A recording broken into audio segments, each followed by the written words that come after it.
Gartenlea. Na dann, Servus und Hallo, hier ist deine Gartenlea. Heute zaubern wir etwas, das einfach immer schön aussieht, egal ob im Winter oder im Frühling. Stoffblumen aus alten Stoffresten und Draht. Sie sind nachhaltig, halten ewig, und du brauchst nur das, was du sowieso schon zu Hause hast. Kapitel 1 – Vorbereitung an Material. Bevor es losgeht, such dir deine Schätze zusammen. Ein bisschen Draht, Stoffreste, vielleicht von einem alten Hemd oder Vorhang, eine Schere, etwas Kleber und, wenn du magst, Floristenband. Mehr brauchst du nicht. Kapitel 2 – Die Blütenblätter formen. Zuerst biegst du aus dem Draht kleine Tropfenformen. Das werden unsere Blütenblätter. Je nach Blume 5 bis 7 Stück. Verdreh die Enden unten leicht miteinander, damit sie halten. Und keine Sorge, je unperfekter, desto natürlicher. Kapitel 3 – Stoffbespann.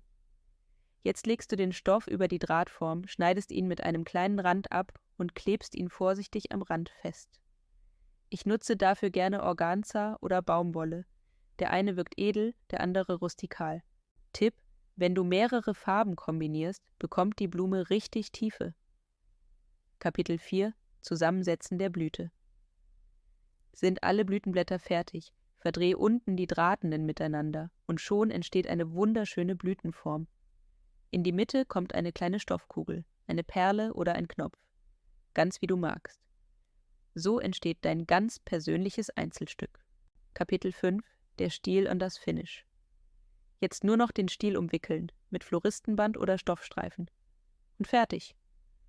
Du kannst mehrere Blumen zusammenbinden, kleine Sträuße basteln oder sie in Kränze, Fensterdeko oder Geschenke einarbeiten. Und das Beste, alles nachhaltig, alles handgemacht, alles 0 Euro. Und es macht Spaß, mal wieder zu basteln. Wenn ihr das auch mal gerne ausprobieren wollt, schreibt es in die Kommentaren, gebt mir ein Like und abonniert den Kanal, damit ihr alle weiteren Ideen nicht verpasst. Ciao und bis bald, deine Gartenlea.